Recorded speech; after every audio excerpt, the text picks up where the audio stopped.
नमस्कार। धर्म की जय हो, अधर्म का नाश हो। आज की वार्ता के लिए एक बहुत ही मजेदार विषय है। अमेरिका के होने वाले नए राष्ट्रपति की घोषणा घोषणा या चर्चा कि साहब कनाडा उनका 51वां मतलब 50 तो उनपे राज्य हैं ही हैं, एक और बढ़ के 51th स्टेट बन जाए। और ऐसी रिपोर्टिंग आ रही है कि कनाडा के प्रेसिडेंट जब उनसे मिलने गए तो उन्होंने उनको गवर्नर यानी अमेरिका के एक राज्य के गवर्नर के रूप में संबोधित किए। अपने आप में मनोरंजक भी है और अत्यंत महत्वपूर्ण भी। इसी के साथ एक खबर आई कि साहब ग्रीनलैंड जो है वो यूरोप के किसी देश शायद हॉलैंड की अ, के अधीन एक कॉलोनी है, हॉलैंड के अधीन। तो इसको भी अमेरिका कह रहा है कि हम खरीद लें। तो बहुत से सुनने वालों को आश्चर्य होगा क्योंकि यहाँ तो बड़ी भारी बहस चल रही थी पाकिस्तान और बांग्लादेश के मामले में कि ये जो नेशन स्टेट है, जो राज्य है, ये तो मतलब इनको छुआ नहीं जा सकता। ये होली काउज है, ये संविधान है, ये कुछ ऐसी चीज है, बन गया विधाता की तरह बन गया, इनका कुछ नहीं हो सकता, इट इज देयर। और अब अचानक सबको ध्वस्त करता हुआ ट्रम्प कह रहा है भाई तुमको हम अपना राज्य बना लेते। इस पर मैंने जितना देखा कहीं कोई चर्चा नहीं है illegality of nation states in 20th century and 21st century. इतनी ताजी ताजी घटना है, इतनी ताजी ताजी, और इस पर लोगों का ध्यान नहीं कि भाई अधिकांश नेशन स्टेट आर्बिट्रेरी है, आर्टिफिशियल है, इलीगल है, इसीलिए जाने वाले। जैसे आपने 15 अगस्त 1947 के 14 अगस्त 1947 के पहले किसी पाकिस्तान का नाम सुना था? 1970 में किसी बांग्लादेश का नाम आपने सुना था? 1910-15 में कोई अफगानिस्तान था? 1910-15 में क्या कोई ईरान था, कोई इराक था, कोई लेबनान था, कोई जॉर्डन था, कोई इजराइल था, कोई सऊदी अरेबिया था? सारे। इसी प्रकार ये जो अफ्रीका में दुनिया भर के आर्टिफिशियल लाइन, कुछ तो लग रहा है स्केल को लिया और लाइन लाइन खींच दिया। अब स्वयं अमेरिका और कनाडा का मामला उठा लीजिए। अमेरिका और कनाडा के बीच में आप ऊपर की तरफ देखेंगे, दोनों के बीच की जो लाइन है उसमें देखेंगे 3 तो इनकी झीलें और झीलों के बाद एक सीधी लाइन। तो ये सीधी लाइन कहाँ है? कागज पर है, जो है कागज पर, किसी ने मनमानी खींच दिया।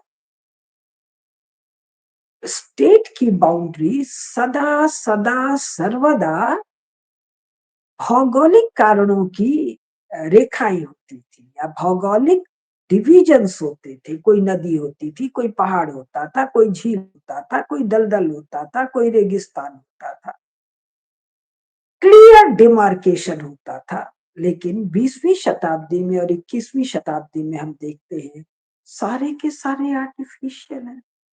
अब आइए हम फोकस करें 3 पर।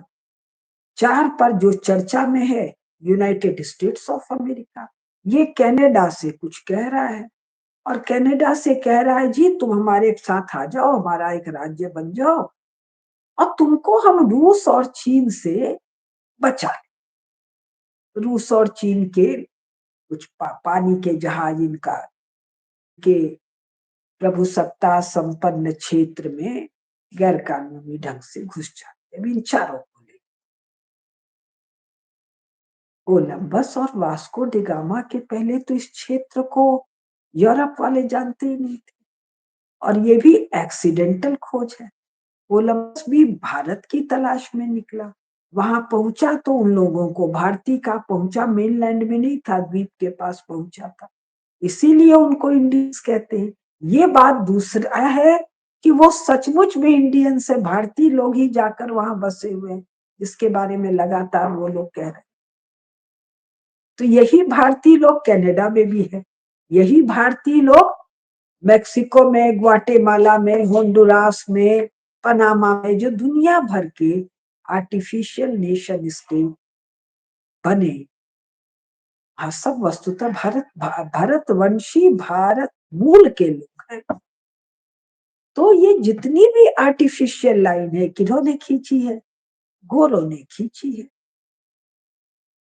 90% लाइनें खींची गई हैं 20वीं शताब्दी में और 21वीं में भी, और कुछ खींची गई थी जब टर्किश एम्पायर को तोड़ रहे थे, जिसको ये ओटोमन एम्पायर कह रहे थे।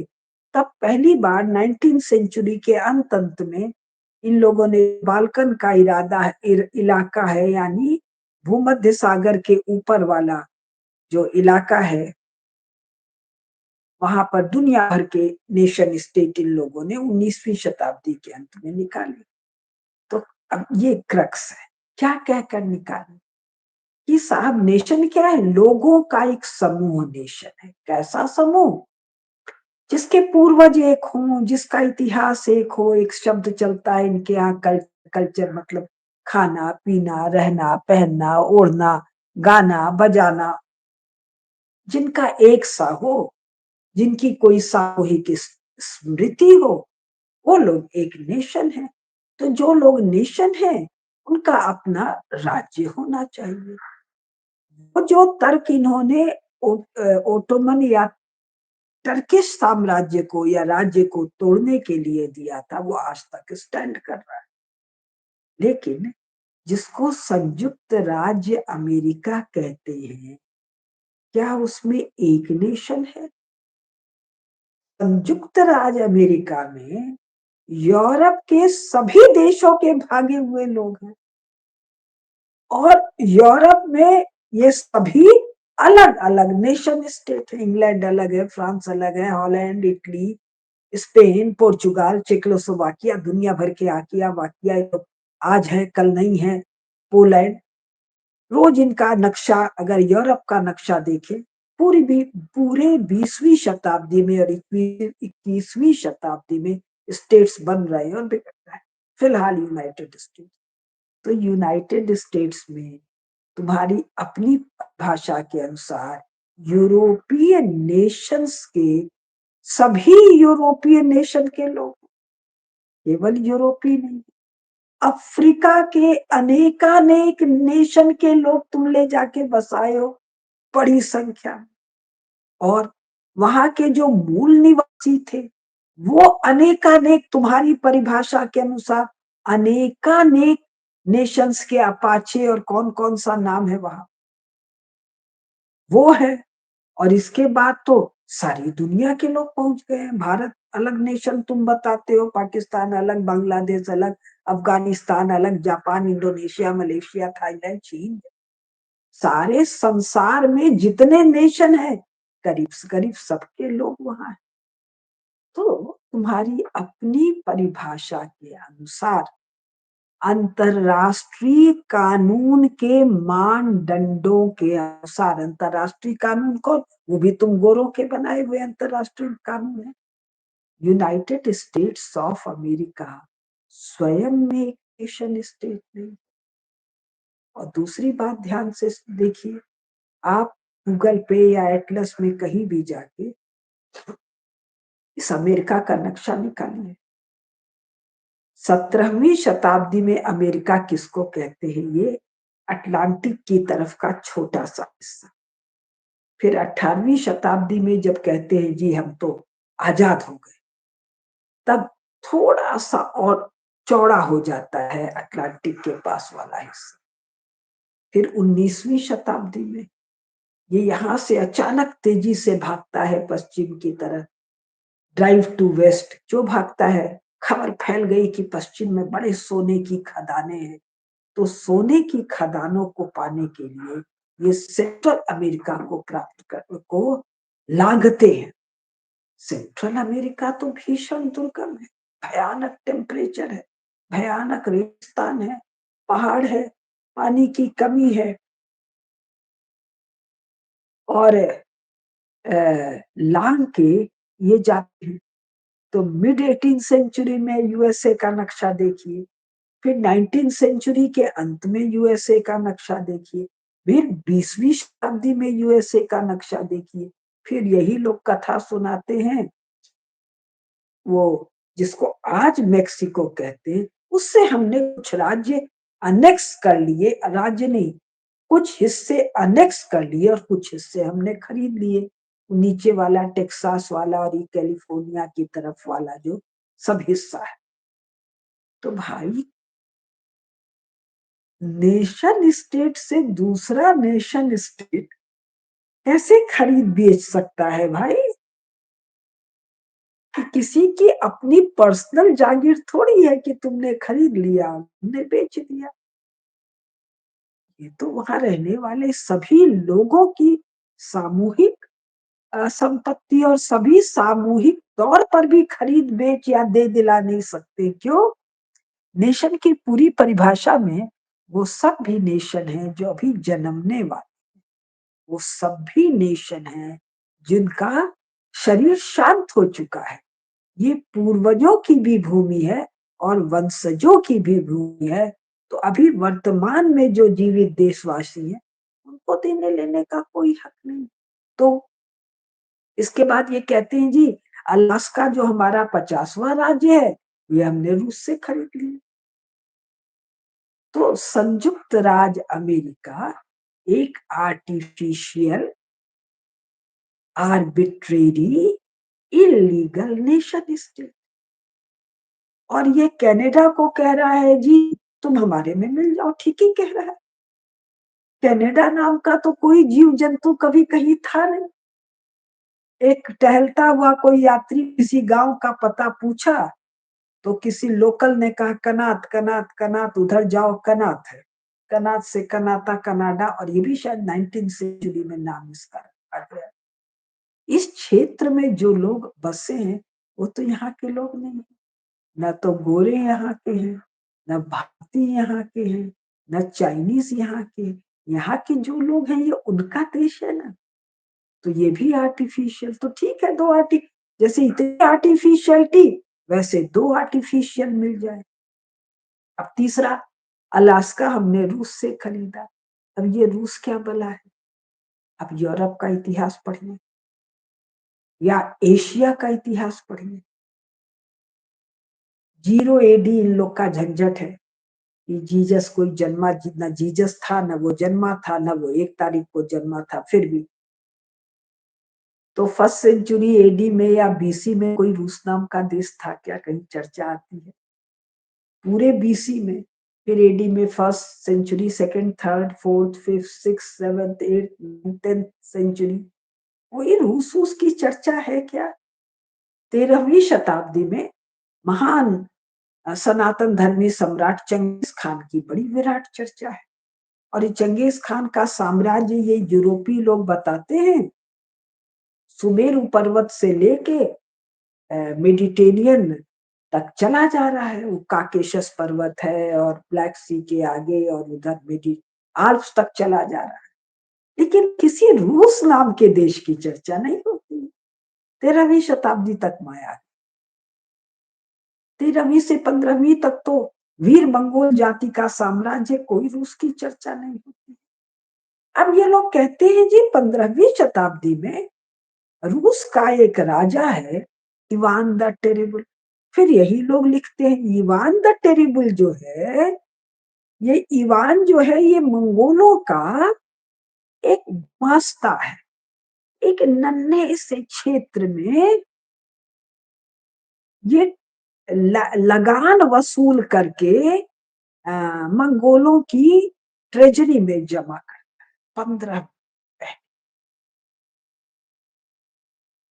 तो कहते हैं जी मस्कवा में है, जिसको हम लोग मॉस्को कहते हैं। अब साहब ये मस्कवा में कैसे पहुंच गया? क्योंकि रस नाम दिया गया था, जो आजकल यूक्रेन वाला झंझट चल रहा है। यहाँ कीव एक नदी है और उसके तट पर बसा हुआ कीव नाम का एक नगर है। तो ये बताते हैं कि ये जो नदी पर जो लोग व्यापार के लिए कभी कभी आते जाते थे, उनको उत्तर स्कैंडिनेविया से आने वाले वाइकिंग लोग रस कहते। तो रस से रसिया हुआ, रूस और रूसी तो कोई शब्द ही नहीं है उनके उच्चारण में। ये तो हम लोग पता नहीं क्यों चला रखते हैं।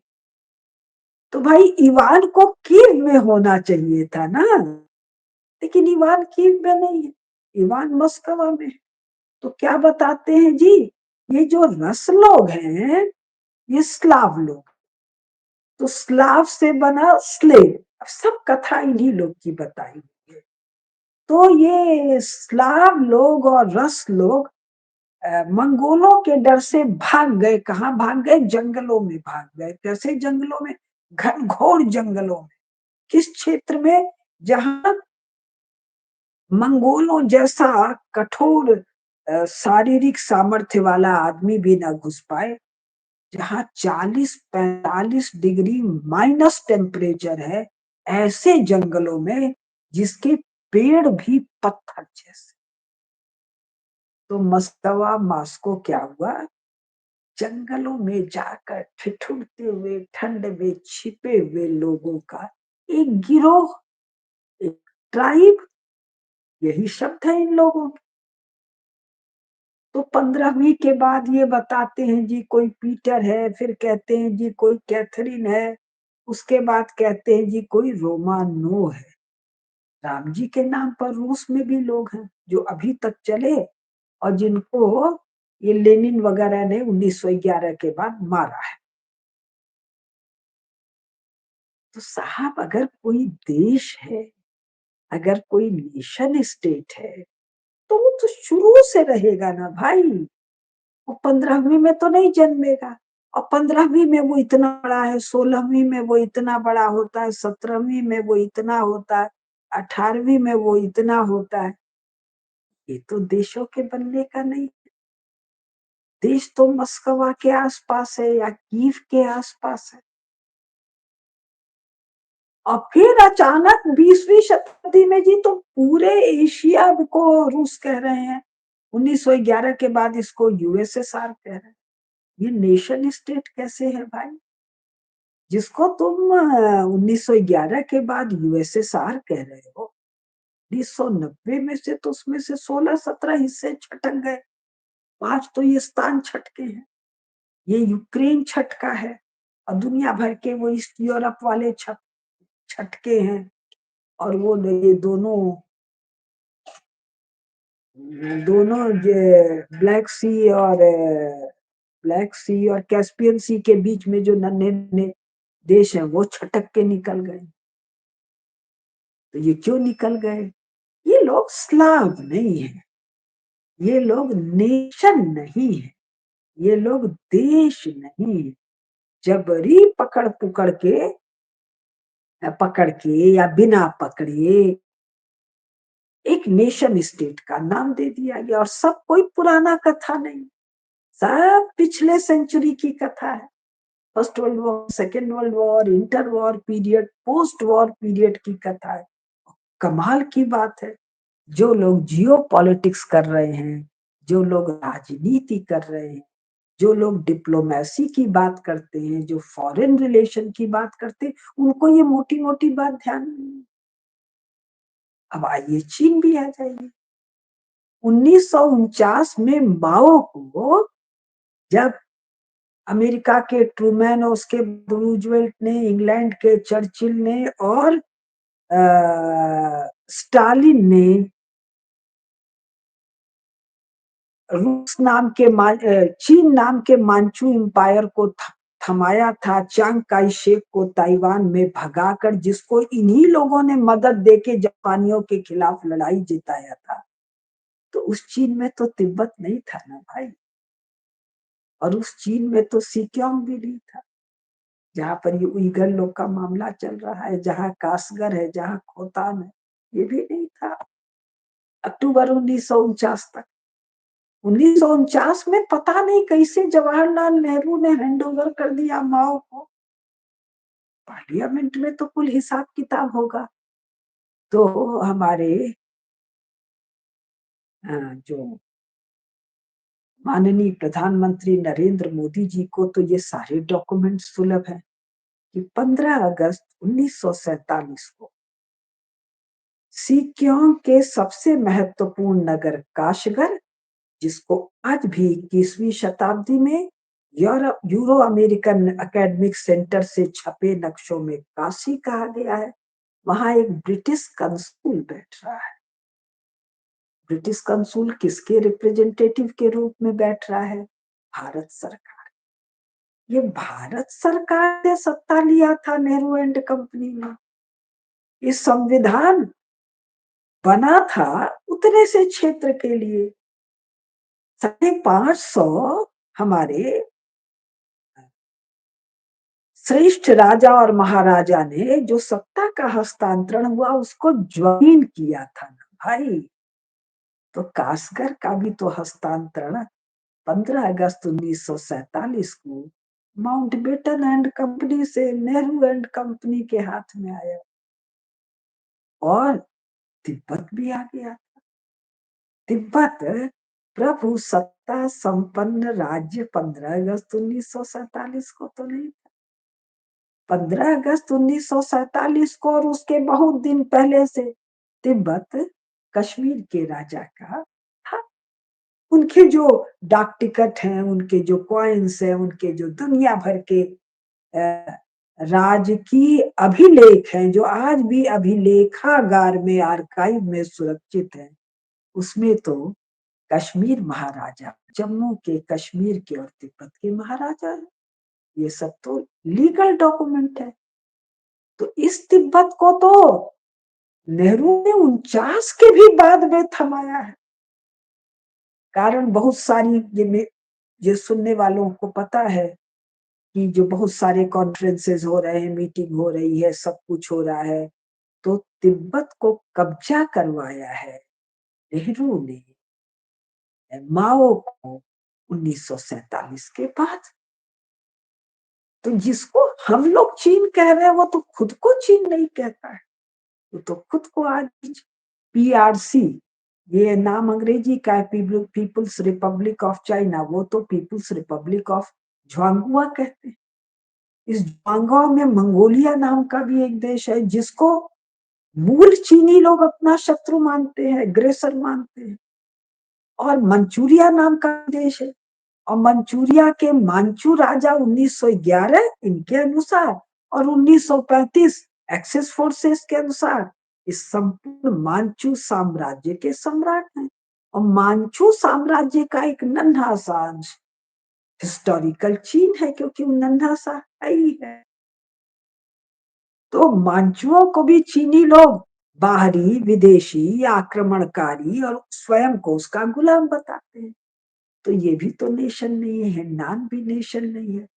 और जिसको इनकी जो पीली नदी है वांगो, इसके दक्षिण का जो हिस्सा है, ये भी तो चीन का भी नहीं था। अब जीरो ही ईडी से शुरू कर लीजिए, पहली शताब्दी, दूसरी, तीसरी, चौथी, पांचवी, छठवीं, सातवीं, आठवीं, नौवीं में वांगो के नीचे तो कुछ है ही नहीं मामला।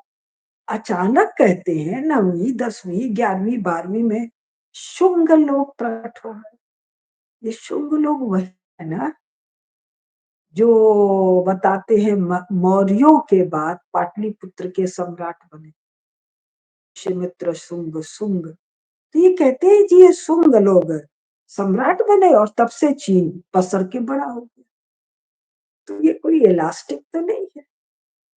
तो अब 4 देशों की हम लोग बात कर रहे हैं ट्रंप के स्टेटमेंट के संदर्भ में। United states of America Canada से कह रहा है कि तुम हमारा राज्य बन जाओ और ग्रीनलैंड को हम खरीद लेते हैं हॉलैंड से, और जब तुम हमारा राज्य बन जाओगे तो तुमको हम रूस से और चीन से बचा। ये चारों के चारों, खास करके सोवियत रूस, उसका टूटा हुआ हिस्सा रशिया, चीन, ये तो भाई 20वीं शताब्दी का मामला है। और ये कनाडा और यूएसए और 100-150 साल का मामला है। इनके अपने लीगल डॉक्यूमेंट्स में, ये अपने लीगल डॉक्यूमेंट्स में देश के देश खरीद लेते हैं और बेच देते हैं। मुझे रकम नहीं याद है, मामूली रकम। तो इनको जो अभ्यास है, ट्रंप उसी बात को कह रहा है।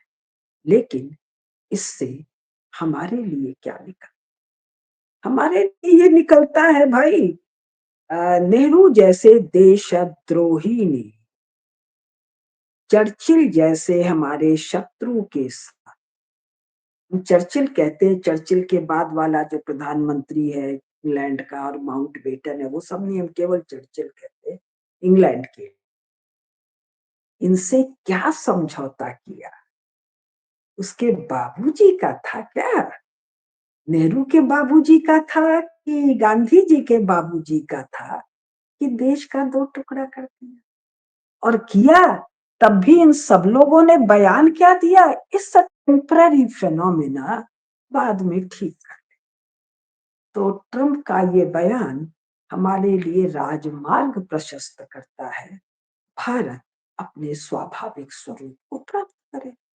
तो भारत का स्वाभाविक स्वरूप में 15 अगस्त 1947 का भारत, 14 अगस्त का पाकिस्तान, 71 के बाद का बांग्लादेश ही तो नहीं है, अफगानिस्तान भी है। अभी डूरन लाइन वाली कथा, इस पर विस्तार से बात करूंगी। भाई इतना ही कहा था ना अंग्रेजों ने कि साहब आप जरा उधर रहिएगा, हम जरा इधर रहेंगे, और ये हमारा स्फीयर ऑफ इन्फ्लुएंस रहे। स्फीयर ऑफ इन्फ्लुएंस किस दिन नेशन स्टेट हो गया? कारण कांग्रेस। नेहरू गांधी को फुर्सत नहीं था एडविना से, आभा मनु और दुनिया भर की महिलाओं से कि वो डूरंड लाइन और अफगानिस्तान पाकिस्तान देखे हो। और केवल अफगानिस्तान क्यों, ये जो पांचों स्थान है, कजाकिस्तान, उज्बेकिस्तान, किर्गिस्तान, ताजिकिस्तान और तुर्कमेनिस्तान, ये तो भारत है ना भाई। कब तक? ग्रेट गेम तक। ग्रेट गेम कब शुरू हो रहा है? 1856 के बाद। ग्रेट गेम में कह रहे हैं जी रूस ने सेना भेजी, जरा गिनती पढ़ लीजिए, रूसी लोग जो सेना बता रहे हैं उसका कंपोजिशन क्या, उसमें आदमी कितने हैं, और जिनसे लड़ रहे हैं वहां कुल कितने आदमी। तो मेरे पास तो जो पढ़ाई मैंने की है, मैंने केवल पब्लिश्ड मटेरियल पढ़ा है। पब्लिश्ड मटेरियल क्या? जो आसानी से पब्लिक डोमेन में उपलब्ध है, जो यूरो अमेरिकन सेंटर्स ने लिख के छापा है। किंतु भारत सरकार के पास तो ये सारे आर्काइवल मटेरियल है। जैसे महाराजा कश्मीर के महाराजा हरि सिंह के राज्य की सीमाएं कब तक? 15 अगस्त 1947, और वो तो महाराजा और आगे तक है, 15 अगस्त से भी आगे तक। जोरावर सिंह जो हमारे बहुत बड़े जनरल हैं, जोरावर सिंह, महाराजा रणजीत सिंह के बाद है जोरावर सिंह। जोरावर सिंह के जो मिलिट्री एक्सपेडिशंस हैं उसके भी कागजात हैं हमारे यहाँ। महाराजा रणजीत सिंह के राज्य की सीमाएं और बाकी सारे राजकाज के कागजात सिख आर्काइव्स में है। तो ये इतना बड़ा पंजाब में थोड़ी पंजाब का राज था, पंजाब तो ये सब था भाई। काबुल में तो उनका बराबर निवास रहता था, और पाकिस्तान तो पूरा था ही था, और ये स्थान सब भी थे। इसी प्रकार तिब्बत, इसी प्रकार सिकियांग, और सोवियत रूस ने ये जो पूरा एशियाई हिस्सा इलीगली कब्जाया है 20वीं शताब्दी में, इसका इन सबों से क्या लेना देना भाई? इवान टेरेबल कितनी जगह था उतना ही रूस है। इवान टेरिबल के बाद पीटर जो करता है वो इलीगल इंक्रोचमेंट है, कैथरीन जो करती है इलीगल इंक्रोचमेंट है, और रोमनो डायनेस्टी जो करती है वो इलीगल इंक्रोचमेंट। ये सब भारत है। आप मुझे कैसे पता भारत है भाई? हम केवल महाभारत को ले ले 5100 साल पहले, 5100 साल से लेकर 1856 तक चले आए। देख ले इस क्षेत्र में राज्य किसका है, राज मुद्रा किसकी है, राज दंड किसका है, और टैक्स किसके राजकोष में जमा होता है। एक हो गया। दूसरा, नृत्य की जो शैलियां हैं वो किसकी है, भाषा किसकी है, नेशन की परिभाषा एक सा हो। पूर्वज किसके हैं, भाषा कौन सी है, अलंकरण आभूषण क्या है। वहां ब्राह्मी मिला है, वहां पाली मिला है, वहां देवनागरी मिला है।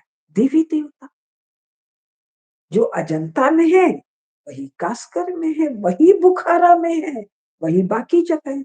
और ये सारी खुदाई तो 20वीं शताब्दी में हुई है, 1956 वगैरह के आसपास। उसके पहले शुरू किया है 20वीं शताब्दी के शुरुआत में, वो नाम नहीं याद आ रहा। इस पर मैं वार्ता इस पर कर लूंगी। आज की वार्ता यहीं पर मैं रोक रही हूँ कि भाई ट्रंप का ये कथन, जिनके कानों में तेल है या कानों में कुछ वो रुई का फाहा है, जिसको कहते हैं ना आंख के अंधे नाम नयन सुख, जो लोग हैं उन लोगों के लिए भी एक अच्छी बात है कि भाई तुमको ले लेते हैं, उसको खरीद लेते हैं। भाई अब तो ये करते ही रहे हैं। गोरों ने लेट 19th सेंचुरी में, 20वीं शताब्दी में और 21वीं शताब्दी में उनके अपने परिभाषा के अनुसार भी, हमारी परिभाषा के अनुसार तो निश्चित रूप से, तो आर्बिट्रेरी, आर्टिफिशियल, इलीगल लाइनें खींची हैं। पुराने राष्ट्रों को खंड खंड किया है, अनेक राष्ट्रों में एक स्टेट बना दिया है, एक स्टेट में अनेक राज्य बना दिया है। Enough is enough. तो भारत अपने स्वाभाविक ऐतिहासिक स्वरूप को प्राप्त करे, इसका मार्ग आंख के अंधे नाम नयन सुखों के लिए भी प्रशस्त होता है। इसके लिए अमेरिका के नवनिर्वाचित राष्ट्रपति डोनाल्ड ट्रंप को धन्यवाद। इस विषय में मैं 4, 5, 6 वार्ताएं करूंगी और भारत सरकार से निवेदन करूंगी कुछ महत्वपूर्ण जो मेरे पास जानकारी है उनको दे के कि इसका उपयोग हम कैसे करें। नमस्कार। धर्म की जय हो, अधर्म का नाश हो, प्राणियों में सद्भाव हो और विश्व का कल्याण हो। जितनी ये गोरों की खींची आर्टिफिशियल लाइनें हैं, सारे बवाल की जड़ यही है। सारा मारकाट, मान लीजिए भारत, पाकिस्तान, बांग्लादेश, अफगानिस्तान, ये पांचों स्थान की आर्टिफिशियल लाइनें गायब हो जाएं, डिफेंस एक्सपेंडिचर एकदम जीरो हो जाएगा। डिफेंस का सेना हटा दी जाएगी, डिफेंस का और सेना का खर्चा, प्राइमरी स्कूल खोल दिया जाएगा, अस्पताल खुलवाने का लोगों को बहुत शौक है, अस्पताल खुलवा दिया जाएगा, प्याऊ बनवा दिया जाएगा, लाइनें तो हटाओ।